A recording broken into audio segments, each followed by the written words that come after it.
The following is a Hoop Ball presentation.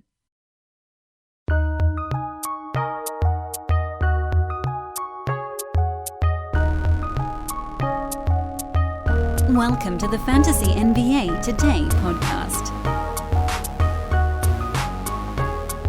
Well, guys, I got some good news and mostly bad news. You want the good news? Good news is my microphone still works. The bad news is my internet doesn't. So I've just blown about the last 80 minutes attempting in vain to get the wonderful Brandon Marcus on the podcast. And at some point we finally just said we may need to pull the plug on this. So happy Brandon Day to everyone on behalf of Brandon, who could not be on the show because my computer wouldn't allow it. And happy Throw Your Computer Through a Window Day to everyone who, like me, woke up today to a significant Windows update that has completely destroyed all the settings on your machine. Has anyone ever woken up to a computer asking you if you'd like to translate everything into Dutch? Because if you haven't, you might be soon. Oh, geez. Welcome to Fantasy NBA Today, everybody. My voice is shot because I've been screaming at my computer. That's just stupid. And I know you're not supposed to open a podcast by complaining because, damn it, doing a podcast is a joy. It really is.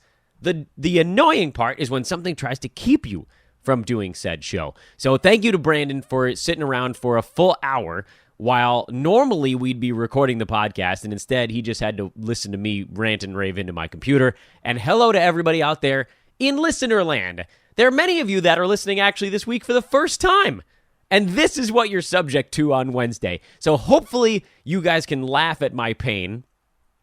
I pray that this is a weird, goofy joy you can get out of listening to me be annoyed with everything. And stick with us here. I promise there's good stuff coming up. Fantasy NBA Today is brought to you by Hoop Ball and Hawaiian Isles Kona Coffee Company. HawaiianIsles.com is the website. Hawaiian, I think you know how to spell that. ISLES. HawaiianIsles.com. It is spectacular. You can get it on Amazon as well if you want to save on shipping. If you're an Amazon Prime member, you can get it delivered to your doorstep. $35 or more in purchases on Amazon, you can get it next day delivery. Or don't get $35, get less than that, and it'll take 2 days to get to your house. Just search for Hawaiian Isles on Amazon, and it'll pop right up, or go to HawaiianIsles.com to learn more about their different roasts. Non-flavored Kona roast, flavored Kona roast, K-Cups, by size, by grind, Kona Dark, decafs, Hawaiian coffee roasters. They got all the good stuff, single bags, bundles, best sellers, all available on their website, and you get to look at pictures of Hawaii while you're at it, which is, dare I say, a nice side bonus. This week, we've been breaking down the results of an industry mock draft. We're through the first 48 picks, and Brandon and I were set to do the next 24, but the poor sap had to sit around and listen to me yell, so now you're stuck. You guys are now stuck sitting around and listening to me yell, with obviously the option of turning the show off if you prefer, but please don't do that. And we're going to kick things off with number 49. 49 was Lauri Markkanen, who we like in this general area. And I say we like because Brandon and I actually did manage to record about 4 players worth before things completely fell apart. I want to try to pick up with this and tie it into what we've been talking about so far. And a lot of the themes that have been pushing through these breakdown episodes is how far are certain guys falling, and then trying to sort of determine if you can wait on a guy or if you have to pounce on him. Markkanen is an interesting case study because this is right around his ADP. His ADP is number 46, or I shouldn't say number 46. His ADP is 46 on Yahoo this year. He was drafted at 49 in this one, and when he's on the floor, he's been quite solid. Last year, he was number 41 in the 52 games he played, which is better, I know, simple math, than 49. Very good foul shooter. Big man, guard, wing, whatever. He's a very good foul shooter at 87% last year. Doesn't do a ton on the defensive side, which is obviously a little bit of a knock against him, but big-time three-pointers, nice rebounding numbers, low turnovers. He does a lot of really good stuff in 9-cat, and he's going to play. He's going to be out there. That Chicago team has some depth. It's true. Thad Young will probably be pulling in most of the backup small forward and power forward minutes. But Lauri Markkanen, Wendell Carter Jr., those guys are in the front court with most likely Otto Porter Jr., a lot of juniors. So Lauri's going to play. He's going to get his 30-plus minutes a game. Being able to replicate what he did last year is not at all insane. And he's going to be a top 50 guy, provided he stays on the floor. So I'm good with it. And I think he fits a certain build, too. This is a head-to-head draft that we're breaking down. And so I think if you need 3-pointers from a big man spot, obviously that's a guy to fill it in. If you're building a team that's really good at foul shooting, you might as well just sort of supplement that. And this is a team that has, at this point, Cat, Miles Turner, Donovan Mitchell, and Buddy Hield. I don't know how badly you needed 3-pointers, but here's the thing. It's a good free throw shooting team, so you might as well continue to buttress that. You got a ton of threes there mixed in his 4 and 5 picks. And the only thing I can look down at in this one and say there may be some issues is field goal percent for this team. But listen, a top 50 guy is a top 50 guy. Eric Bledsoe at number 50. I mean, this is much like Markkanen, a no-brainer in the 5th round. Bledsoe even more so, I would think, because he's shown now his durability is actually better than previously expected. He's much better at point guard than he is at shooting guard, and Malcolm Brogdon's gone now. This is not one we need to spend a ton of time going over. He's a guy that's falling. He's not being drafted inside the top 50 almost anywhere. He's a guy that I think, as a lot of fantasy analysts are pointing out the fact that he's going crazy late, I'm curious to see if he does start to move up the draft board. But this is a guy that was going in 3rd rounds and, playing 78 games last year. He ended up with 3rd-round value, 4th on a per-game basis. I'm actually totally fine taking him in the 4th round if you have to. Let's just keep an eye on where he's going as we move our way through draft season. 3 weeks from now, if he's going in the 40s instead of he's going in the late 50s in some drafts. If he moves like that, well, yeah, then you start to look and say, okay, maybe the value has dissipated, but there's a big buffer right now between where Bledsoe's going and where he could go to still be good as a value play. Great 5th-round pick. Great one. Julius Randle at number 51. This is not really a Dan Besbris guy. His ADP is 63 this year, but in a head-to-head format, I think you do have to give him a little bit of a bump. Last year, Randle finished with number 77 per game value in 9-cat because his turnovers are high. He's going to get you assists from the power forward center spot. He's going to score and rebound a lot. And his field goal percent is going to be pretty good. But his free throw number is going to be not great on a decent volume. And he doesn't do a ton on the defensive side, which I know we just sort of forgave Lauri Markkanen for, but there are some pretty big differences there. Number one, Markkanen, 1.7 turnovers last year. Julius Randle, 2.8. That's a big difference. Markkanen, about 1.5 3-pointers more. Rebounds, about the same. Scoring, pretty close to the same. It's actually kind of amazing that how much the 3-pointers, the turnovers, and the free throw percent tip the scales in one direction. Whereas with Randle, probably more scoring and better field goal percent. They didn't tip it quite as much. It just has to do with how big of an impact you're able to make in those particular categories. And the positives sort of outweigh the negatives a little more with one guy than the other. I think Julius Randle is going to be probably sitting around number 60, if I had to guess this year, on a per-game basis. I'm a little worried about what's going to happen in New York down the stretch. But as I mentioned, from a head-to-head perspective, you want guys that can pile up some of those those popcorn numbers, the counting numbers, as they say. And you can find a way to overcome some of the other stuff. Because if you have a 4-game week from Julius Randle, he could very easily get you 140, 20 in the popcorn numbers. on nice field goal percent, and you're a little bit less worried about the fact that, yeah, maybe his turnovers are a little bit high, because in head-to-head, the team that wins turnovers is usually just the one that has fewer games in a given week. For all the teams that are kind of middle of the pack in that category. Number 52 is Derek Favors, who, this is, by the way, where the internet went out when Brandon and I were talking, so we'll pick up, I'm trying to fill in what we had both said on these first four guys, and then it's just going to be my analysis from this point on. Derek Favors is an interesting one because he was number 75. By the way, that's 2 slots ahead of Julius Randle last year on a per-game basis. He was better than him in totals as well, despite scoring just 12 points, 7.5 rebounds, but 2.1 defensive stats, 59% from the field, and only 1.1 turnover, basically, you can almost go at singular, per game. So he had 3 really good categories: field goal percent, blocks, turnovers. Steals were good for a center, rebounds okay. His minutes should go up. He was only playing 23 minutes a game last year. Even if you only boost that to 26, let's say he gets another 15% or so, something like that, that's a pretty big deal, given the numbers he was putting up. Problem here with Favors is that his ADP on Yahoo's in the 40s. There's no way I'm drafting this dude in the 40s. None.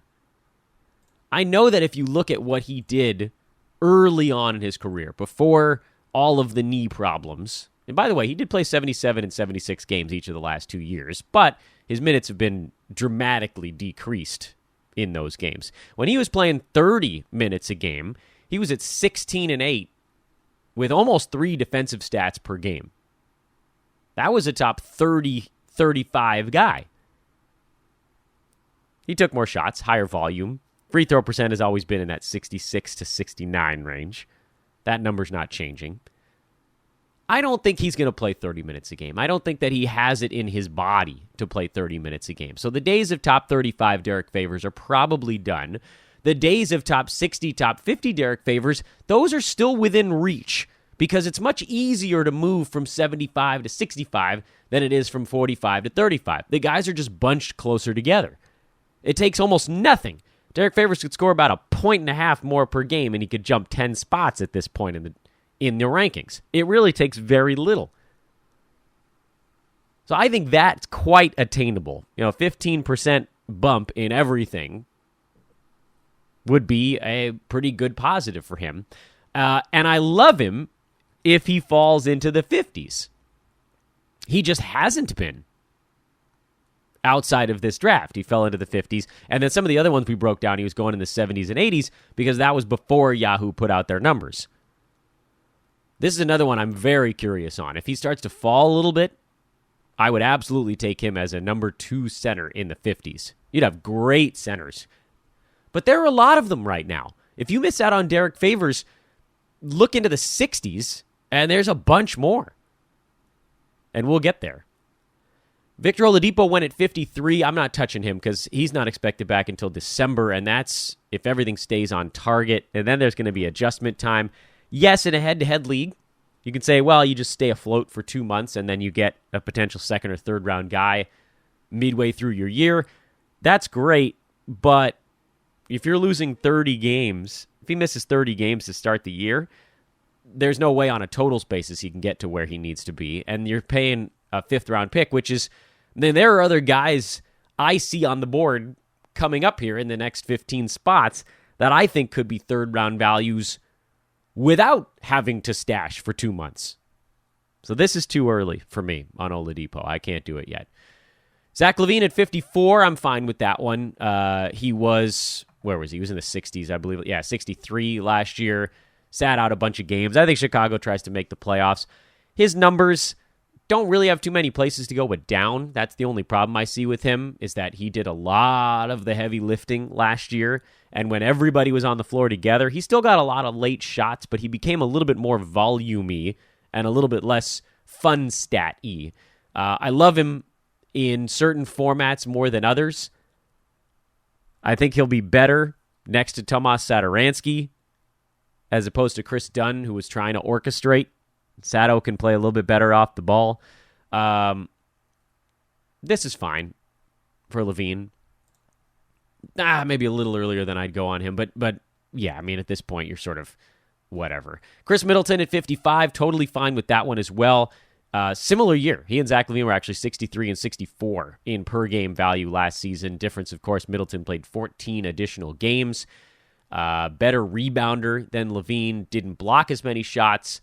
Both guys good foul shooters. Middleton lower turnover number.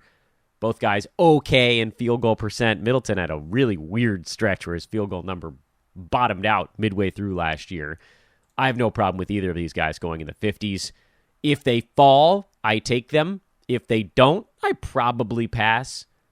But whatever. I mean, I'd rather have these guys than guys that have a lower floor. And that one, actually, one of those guys is Terry Rozier. He comes up as the next one at 56. If his field goal percent improves, he could be an awesome point guard. I'm just not willing to take that chance. Now, he shot in the 30s last year. Throughout his career, he's been a 30-something% guy. I mean, maybe more consistent playing time helps that number creep up a little bit, but high volume 30-something% is a soul-crushing number. I'm just not willing to risk it.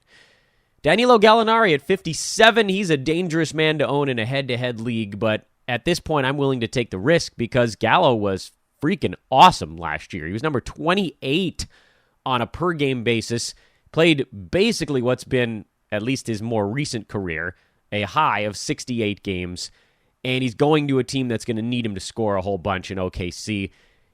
He could very easily be a top 30 guy while he's on the floor, and so at this point, which is near 60, you kind of have to take that shot in a lot of scenarios.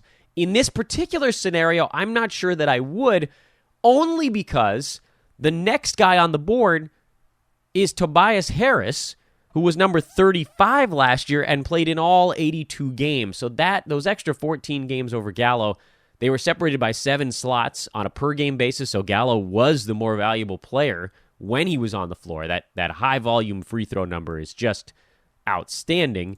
I'd rather have the guy, especially in head-to-head, that you know is going to be out on the floor. You just taking chances with injury in a head-to-head format is a little bit tougher to stomach. I don't think Tobias Harris ever falls this far. Someone this whole draft just forgot about him. He was first on my queue at this point, and I thought, wow, he might actually get to me at 59, and then he went at 58. But I'm not upset because I took Otto Porter at 59, who I think is quietly going to be one of the best picks in the draft. And I have to stay a little bit quiet about it. So the, couple thousand of you guys that are listening to this thing, you guys know, but don't tell anybody else. This is like, I can't, as insane as the Eric Bledsoe falling into the 50s thing is to me, the fact that Otto Porter is falling to 60 in a lot of places is even crazier. He was number 39 when he was on the floor last year, and I know he goes through these hip injury things, but he basically has carte blanche in Chicago to go do stuff on offense. He was he was outstanding. He was a top 30 guy in Chicago last year. His points are going to be up. Everything's just going to be up. Steals, blocks, great percentages, no turnovers. He's your prototypical 9-cat guy who does it by being okay to slightly better than okay in almost everything, and only not great in like one category, and that's scoring, basically, which could come up in Chicago. I absolutely adore this pick, and yes, of course, it happens to be mine, but man alive, if anybody takes him, if he continues to fall past 55, that's the easiest pick. I can't wrap my head around this one. I'm so floored at, that's crazy. It's crazy. He was number 20 the previous year, not this most recent season. He was number 20 at 15, 6.5, 2 combined defensive stats. His field goal percent went down last year, but that could easily come back again. He was number 20 2 years ago. He was number 22 the year before that. This is a guy that has a history of being a top 25 guy, and he's getting drafted near 60. on a team that's actually going to let him touch the ball. Take John Wall and Bradley Beal out of his way and put Zach LaVine, Lauri Markkanen in his way. Those guys are not going to be as ball dominant. They'll be sort of ball dominant, but it won't be the way it was in Washington. There's nowhere to go but up for this dude, and he is just falling, and I can't figure that one out, and I hope he stays down that low. Shai Gilgeous-Alexander at 60. This is a guy where, and you know, if you're on the turn and you're targeting your guy, you go and you target him, but this is much earlier than he's been going. His ADP is 78, so this is a situation where a team just didn't want to take the chance that he wouldn't make it back to them at 84. He might have, and I'm not willing to make this risk. I'm not willing to make this reach basically 2 rounds ahead. If there's I think there's a 50-50 shot he would have made it back to 84. 50-50 shot. And for a guy like that where you're banking on a little bit of upside, I think I'd probably take the chance that he doesn't get back to me, if only because there are some really safe and solid guys still available. And that was the 5th round. I was talking about how there are a bunch of centers coming up in the 6th round, and just in terms of guys where you sort of almost don't have to reach at all. They're just there. I'm spying a few of them very quickly here. Before we dive into round 6, a quick reminder, folks, take your betting money to our buddies at mybookie.ag. By the way, if you type in mybookie.com, you'll still end up in the right place. It'll forward. But the actual website is mybookie.ag, mybookie.ag. Join now. Set up your new account. Use promo code TODAY, TODAY. That's the promo code. You type in that word being the word today, and MyBookie will double your first deposit up to $1,000. Match bonus. Match bonus. You got to do it. I've said it before, I'll say it again. I wouldn't be telling you guys to do it if I didn't trust them. They are the best. They have invested heavily in podcast folk, such as myself and other sports outlets, because here's the thing. This is something I've always believed in, and I think MyBookie does as well. You get the product right, and then you tell people about it. It always frustrated me when I worked in minor league baseball, how many organizations wanted to tell people about the product before they had it right. When people come through your gates at a clunky little minor league baseball stadium where I worked, you wanted to make sure they had a good time. If you had a crummy product, but you got them in, they wouldn't come back. You want them to enjoy themselves once they're there. So when you finally do get them through the gate, they'll come back by themselves. And I think MyBookie believes in that same philosophy, which is get the product right. Good customer service, good player perks, cool things you can do like fantasy betting on the NBA, or on NFL, excuse me. They'll probably have it on the NBA as well. You can bet on NFL games post-kickoff, make quarter wagers, second-half wagers, good customer service. All of that stuff is important, especially with something like this, because your money is floating around on the internet and you want to know where it is and you want to know that you can get access to it. MyBookie, that's the key. It's fast, it's easy, they pay when you win. Here's their tagline, and I love it.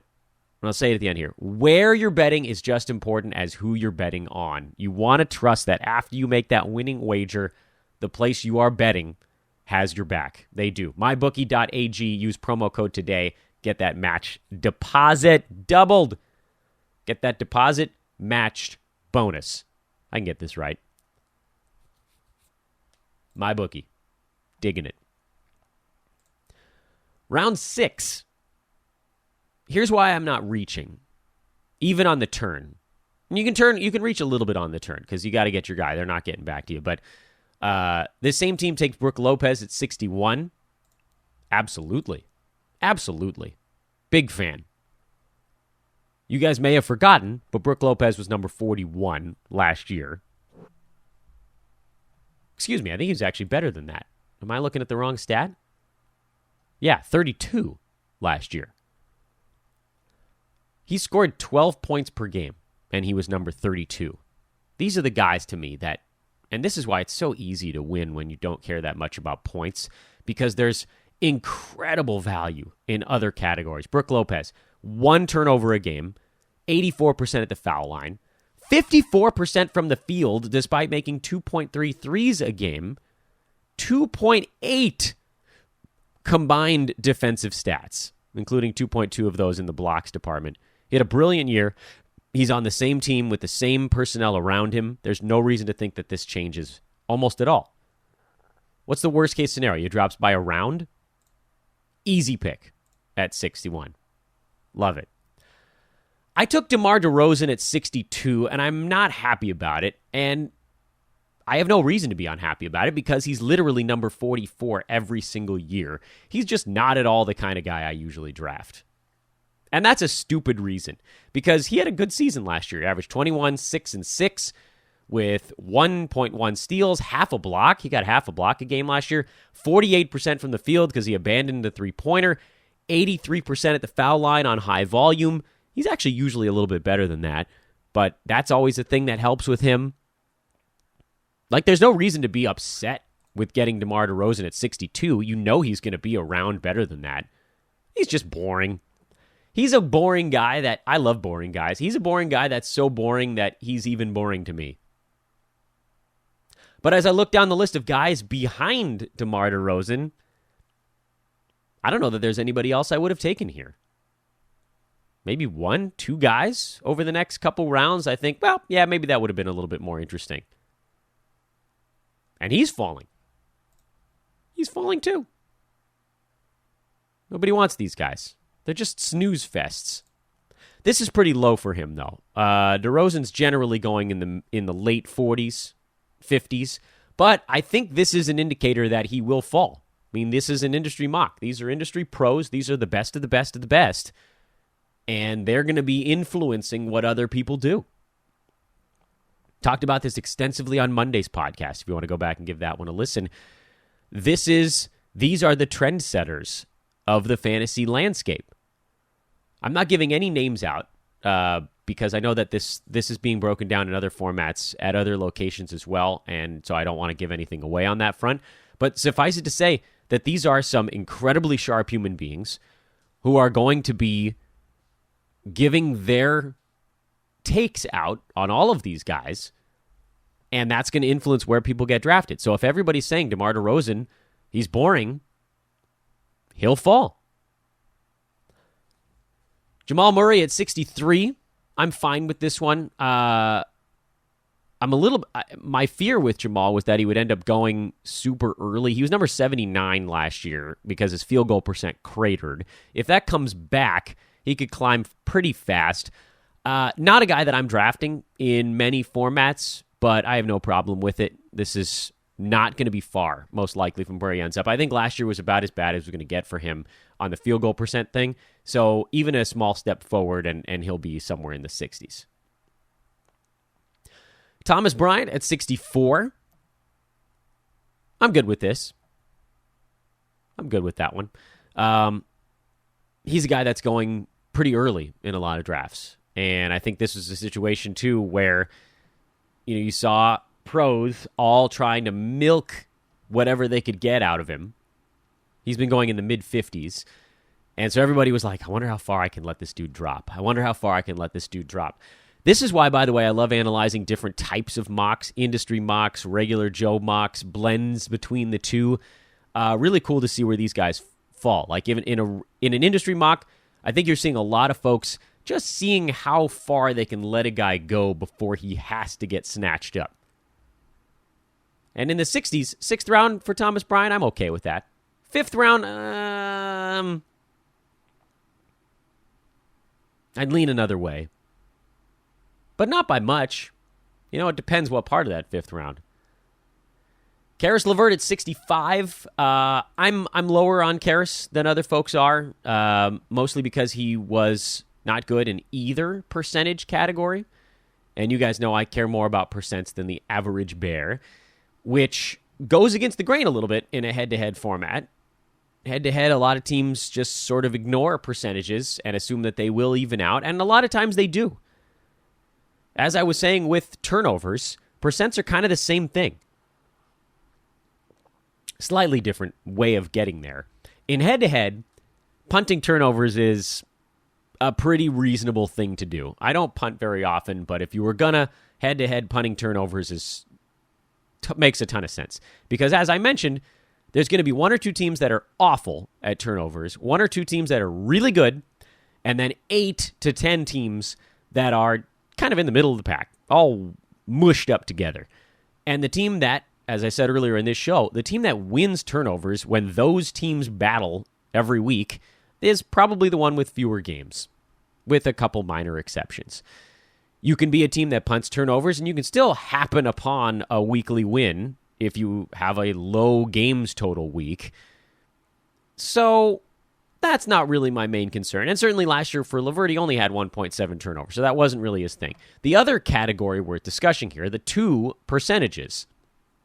LeVert, 69% at the foul line, 43% from the field last year. And over his career, it's 71 and 43.5. So it's not that far off of his 3-year career numbers.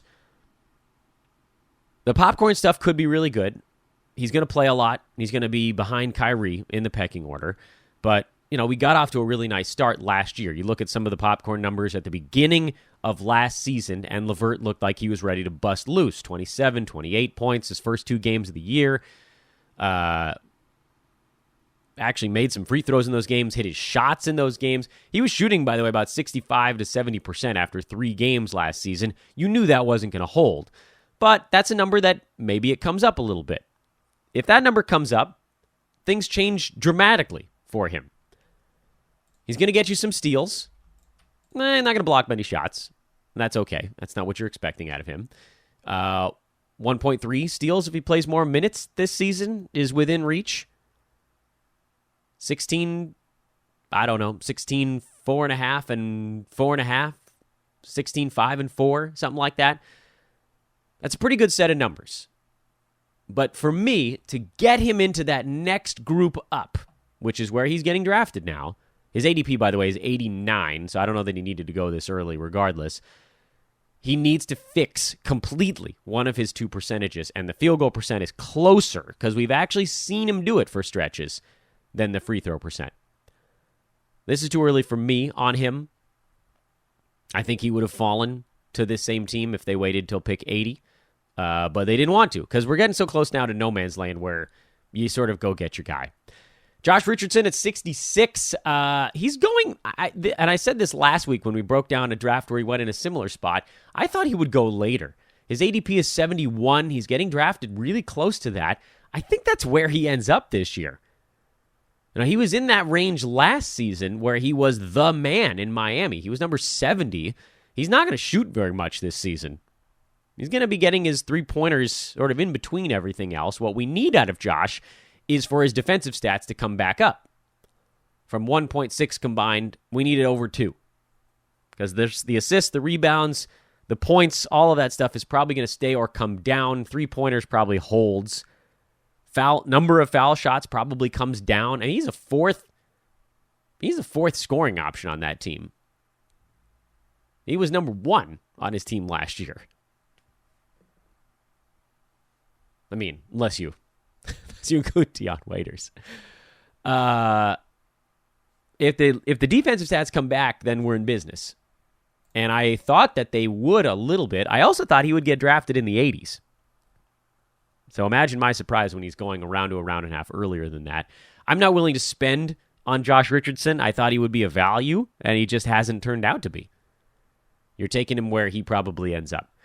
CJ McCollum at 67. It's funny that I have a similar take, or I have a different take on a similar potential outcome. CJ McCollum was number 60, so he's about a round ahead of Richardson last year, and he has nowhere to go. He can't go up, he can't go down. This is who he is. He falls into the DeMar DeRozan category for me. He's really not interesting at all. But if he's still there in the mid-60s, you have to take him because he's only going to be a little bit better than that. And you've got a perfectly safe 6th-round pick. I think he actually blends well if you've taken a chance in, say, the 3rd or 4th round. which this team did. They took Chris Paul in the third. I love Chris Paul. But if he doesn't pan out, if he gets hurt, at least you've got a really safe sixth rounder to sort of cover your butt a little bit. If you have really safe picks the first 4 or 5 rounds, I think by the sixth you can start to do a little bit of reaching. You can go down the chart, try to get somebody a little bit more exciting, but I love CJ McCollum at 67. This is totally solid. Lonzo Ball at 68, I don't trust him. And I don't trust him to see enough minutes and opportunity on a loaded team. And in speaking to Mike Pellichet, our Pelicans expert here at Hoop Ball, he's also a little bit worried about how that fit works, because you've got effectively one too many guys.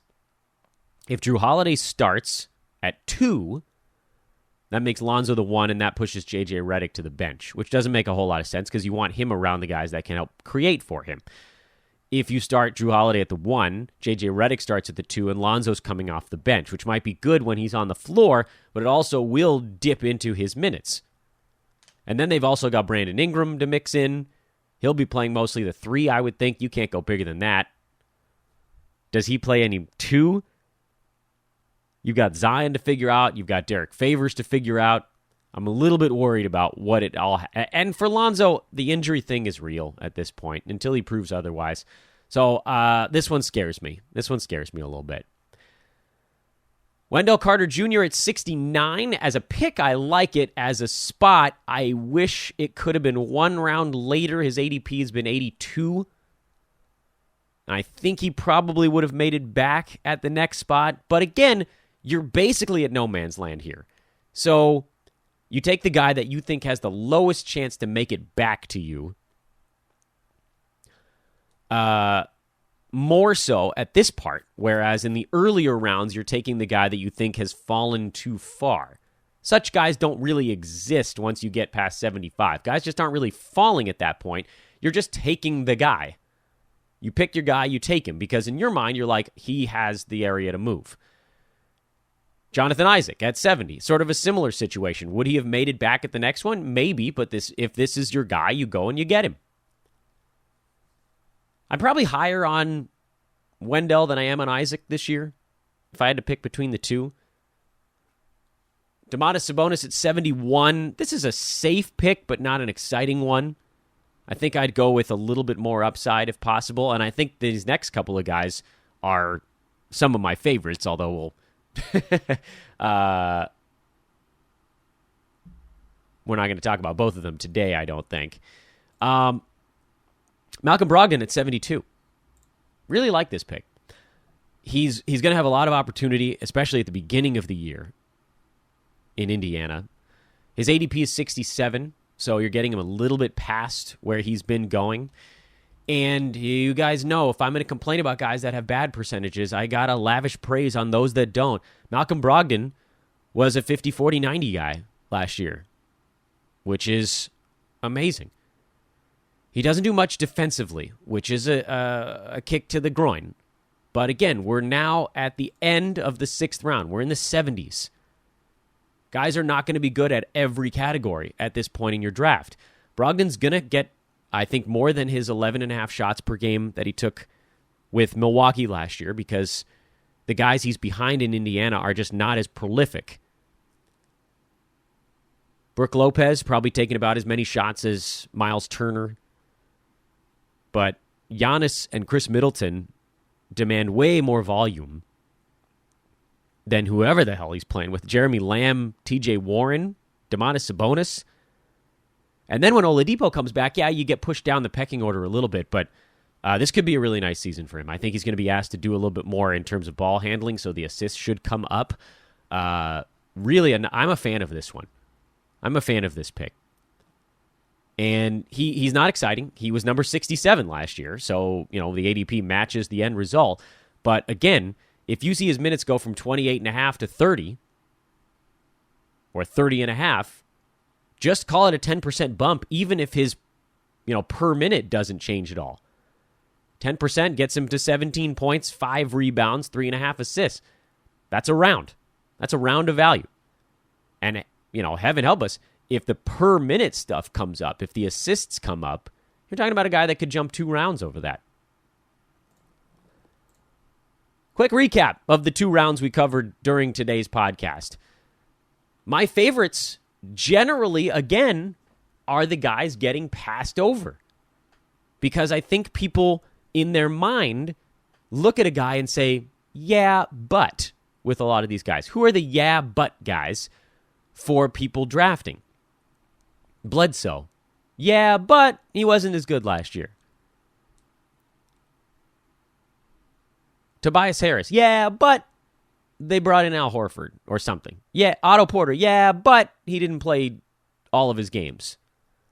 Brook Lopez. Yeah, but he didn't score much. DeMar DeRozan. Yeah, but he doesn't shoot the 3 anymore. CJ McCollum. Yeah, but I guess he's just a number 60 guy now. Malcolm Brogdon. Yeah, but he doesn't get into defensive stats. I think people are talking themselves out of these guys, and I love it. I love that result because you could very easily take the opposite tack. I had a conversation, and I want to talk about this conversation I had on Twitter here in a moment. Before that, I want to talk about how you talk yourself into these guys.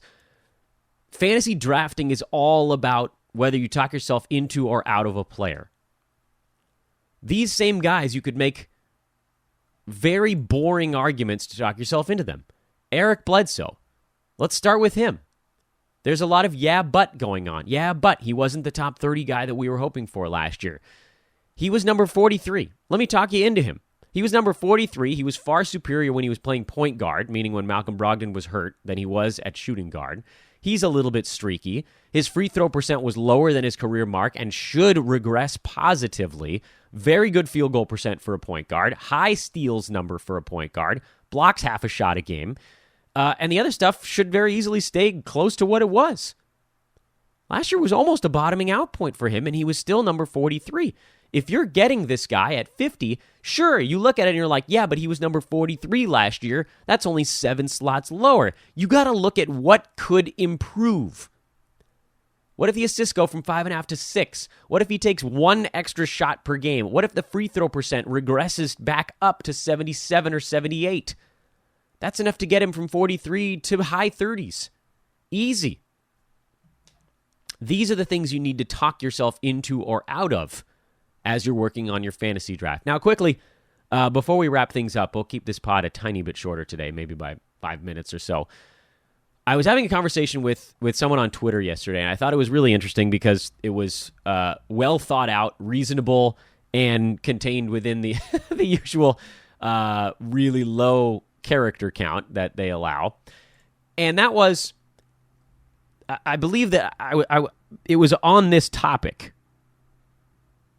And the topic was basically, what is a sleeper? Remember, we discussed that on yesterday's podcast. And guys like Eric Bledsoe.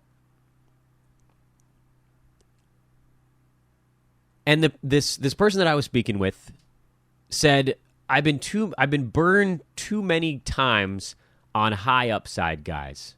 Or last year, I think he said he was burned too many times on high upside guys. And that something clicked in my head when I saw that sentence, and I thought, well, yeah. Because if everybody's talking about high upside guys, they no longer have any upside. The guys that have upside are the guys that slip. It's all just math when it comes right down to it. If we assume that every time a podcast like this one, or any of them, the Basketball Monster podcast, Josh Lloyd's show, or the Roto World show, or the Roto Wire show, or the Hashtag show, if any of our podcasts, if we assume every time one of these shows mentions a guy, he gets drafted 1 slot earlier. If we assume any time a premium draft guide mentions someone in a particular vein, they get drafted 1 slot earlier. And I'm talking about the buzzy guys now. If we assume every time there's a Twitter trend on a guy, they move 1 slot earlier. Well, here's the problem. At a certain point, they no longer can go up. We see this all the time. We see it all the time. I think DeAndre Ayton was actually a really good example of this last year. He was a perfectly reasonable pick in the third round last season. You picked a third round guy, you got a third round value. Great. That actually is totally fine. But the problem is, if no one had said anything about him, you probably could have drafted him in the fourth round. Let's simplify this to one very key statement. You guys can yell at me about it, but I think, and with the exception of the first round, obviously, because you can't do what I'm about to say, if you draft someone in each of the first 6 rounds, well, 2 through 6, that performs 1 round better than where you drafted them, you will be in the top 3 in your fantasy league without doing anything else at all. I don't think that's a hot take. I think that's a very reasonable take. If you draft a second round guy, if you take a pick in the second round that turns out to be a late first rounder, and a guy you draft in the third round turns out to be a second rounder, same deal for the fourth, the fifth, the sixth. That gives your team 2 guys, because assume your first rounder is in the first round as well. You have 2 first round values, a second, a third, a fourth, and a fifth from your first 6 picks. That's a hard team to beat in any format. Just think about that without even thinking about the last few picks. What if you had 2 first round values and a second round value on your team? Look at last year and pull 2 names out of the top 12 and 1 name out of the next 12 and put them on your fantasy team, and you're thinking, I've got myself a juggernaut.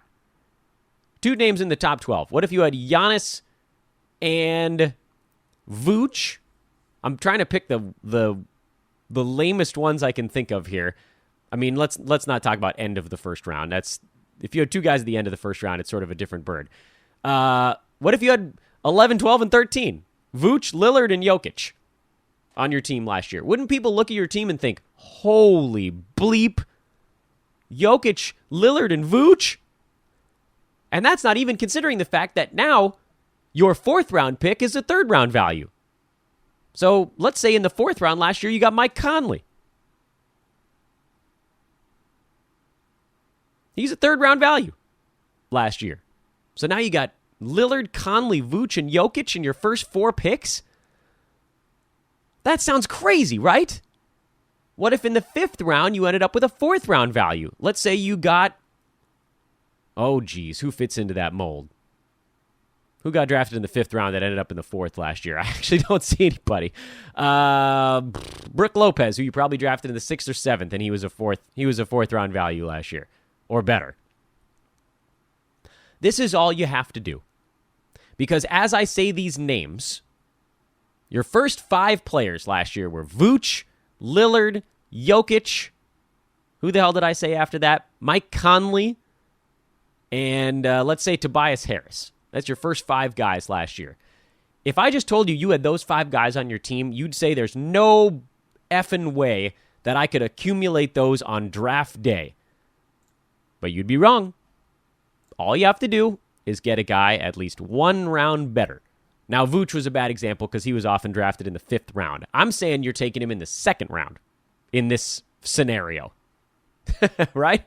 Or 3rd round. You want to change the names? I don't care. You get Jokic in the 1st. Let's see. You took Jimmy Butler.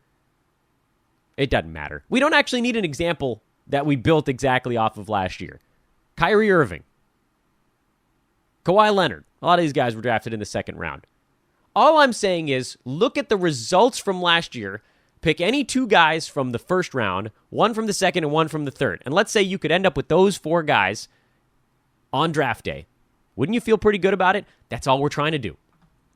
It boils down to that one key notion, and that is if you can get a guy 1 round above where you draft him in every round, you will probably win your league.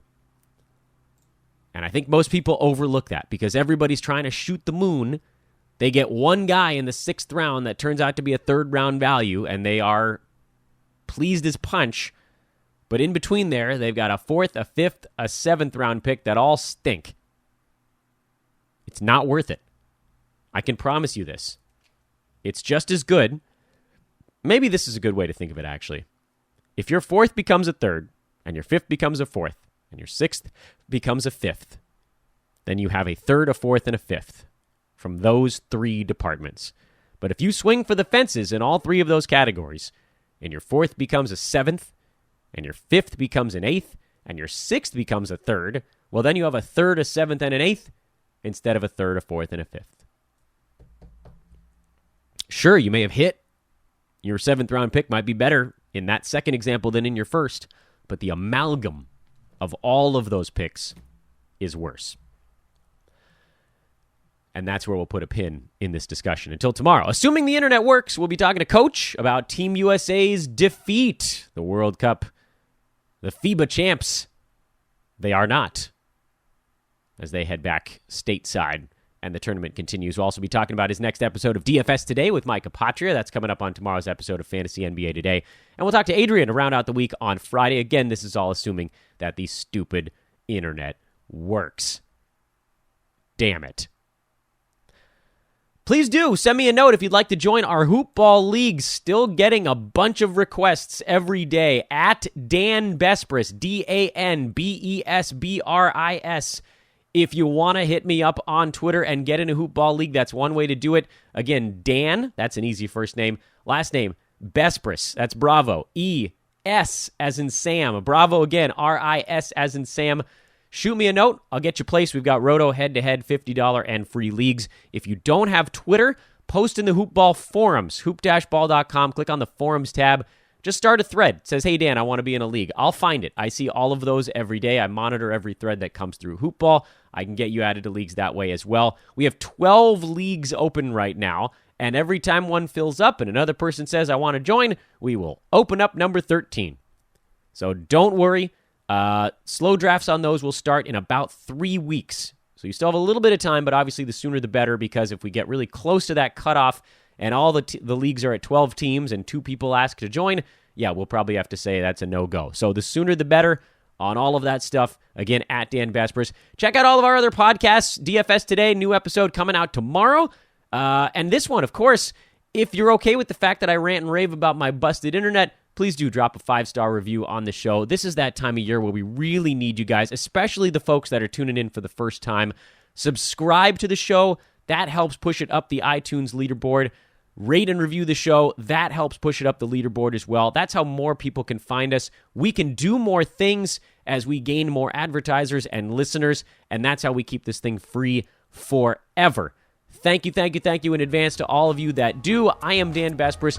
And for Brandon Marcus, by the way, who got aced out of this one, he's BD Marcus on Twitter. Check him out as well. Have a wonderful Wednesday, everybody. Sorry the show's coming out a tiny bit late. Hope you understand. We'll talk to you tomorrow.